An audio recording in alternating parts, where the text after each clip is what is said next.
Hello, welcome to the Asheville Triathlon. I'm Daphne, I'm the race director, and I'm here today to take you on a little preview of some of the things to expect on race day. If you haven't done this race before with us, welcome. We're so excited to have you. This is a great race for the first time. And if you've done this before, just follow along and I'll give you some refreshers.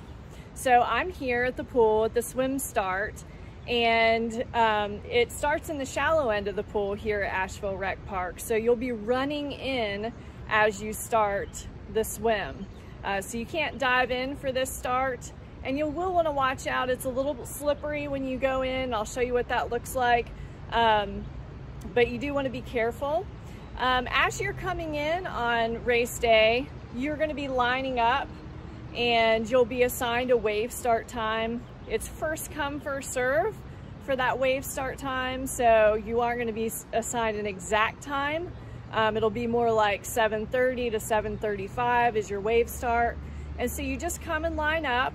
You're going to be with folks who have also put a similar swim start time or swim finish time as you, so you'll be with people that are putting in about the same pace that you did when you registered. So if you're a faster swimmer, you're going to be more towards the front. If you're a slower swimmer, you'll be later on in one of the later waves. So it's very important that you're ready to go when you get in the lineup. We want people to be ready to go every 10 to 15 seconds. So have your watch ready when you're fourth or fifth in line. You know, don't be trying to get your GPS to work on your watch. Like, be ready to go. You don't need to wear your race number when you're swimming. We are not doing body marking this year. You will have an ankle band. That's your timing chip. And we highly recommend that even though it's a really sticky timing chip, that you also put a safety pin on it just so that you don't lose it in the pool. Sometimes lotions and things like that can make the adhesive not stick very well. And we don't want you to lose it while you're swimming. So go ahead and get an extra safety pin at registration and attach that with that as well, just to safely have it on there. You can wear the ankle band on either ankle. I recommend you don't put it on until race morning. You don't need to sleep in it, but have that on, and that's gonna time you from start to finish. This is what the pool looks like. You will probably be coming in from those doors over there. This one might be open, but maybe not. So typically most folks come in from that gate, and the transition is out in that section as well. So out those doors. So you'll be coming in, you'll be lining up here along this area. We'll have somebody here directing you close to this lifeguard stand on when you need to start. And then we'll have a timing mat around where the towel is set up. You will run into the shallow section here, take a hard left around the edge of the pool. Right here where it says 2 foot, you're gonna wanna take a sharp left, and then you'll go under this rope right here, and you will head down this way. There'll be lap lanes in all these lanes. So you'll head down this way to the deep section.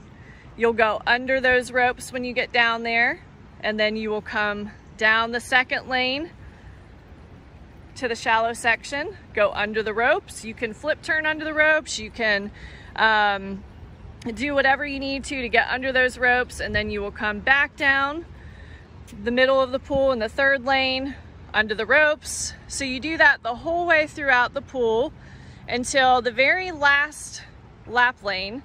You'll be coming down that last lane, and you will be heading out on that ladder, and you can either jump up on that ladder or jump on the side of the pool, and you will run down the side and out the gates there. When you go out those gates, just be careful. There's a deck that you will want to just be careful of to take a step down, and that will take you, you'll go left to the end of the transition zone. And I'll show you that in just a minute, what that looks like.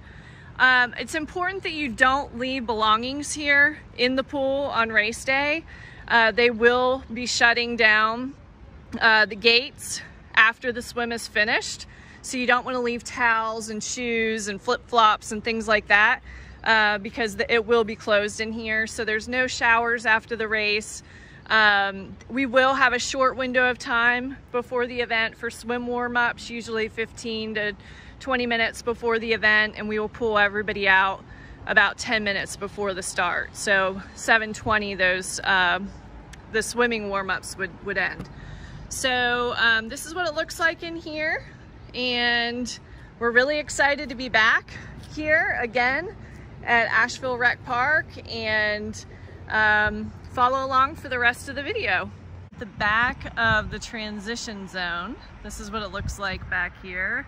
The dumpster is a good point of reference up there. So we're at the far end of the parking lot here at Rec Park, and swimmers are gonna swim over there in the pool and then run along this edge here and follow these arrows that will take you in here to transition. So transition zone, if you can imagine, it's here set up with all the bike racks. That's where you'll put all your stuff on race day. And so as you get finished with your swim, you'll run through this area, find your bike, and you'll get on that, hop on, and exit in the front on your bike. And I'll show you that in a second. And then back here at the back, after you finish biking, is where you will run out of the back. And when you run out of the back of this transition zone, you'll be running up the hill that way through the parking lot. So this is just a bird's eye view of what the back of the transition looks like. We are at the bike part of the transition area. So the pool is over here. And as I mentioned before, when you get out of the swim, you're gonna run here, follow that yellow arrow the whole way to the back of the parking lot. And that's where the swim in and run out is, back there.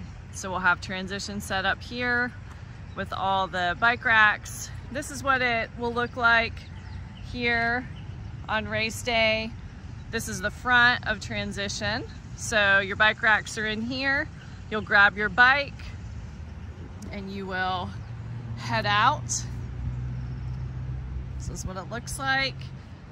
Head out this way on the bike. And then once you're finished biking, you're gonna come across Gashes Creek Bridge through this parking lot, and you'll come back into the transition zone, put your bike up, and then run out the back.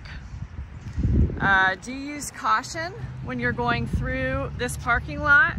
Try to stay over here on the left side as much as possible, but also be mindful folks might be finishing when you're starting your bike. There are a couple speed bumps there, so just watch out for that.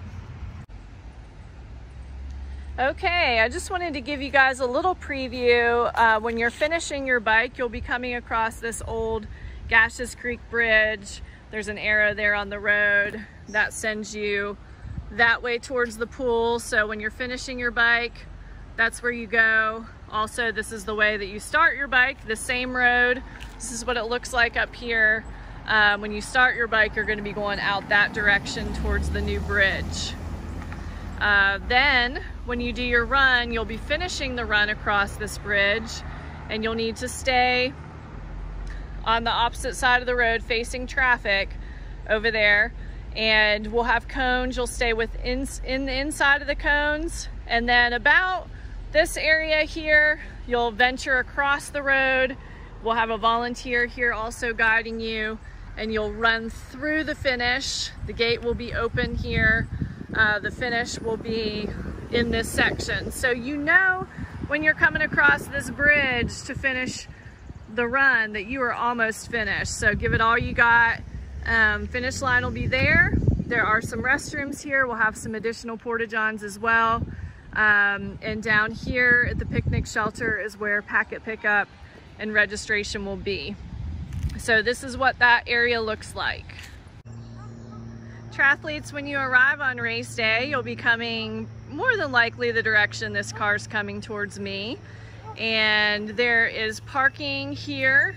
There's a roundabout here, which you'll see while you're racing, but in this parking lot, there's lots of parking, and there's a sidewalk that will take you across the new bridge right to Gashes Creek. So this is the prime parking.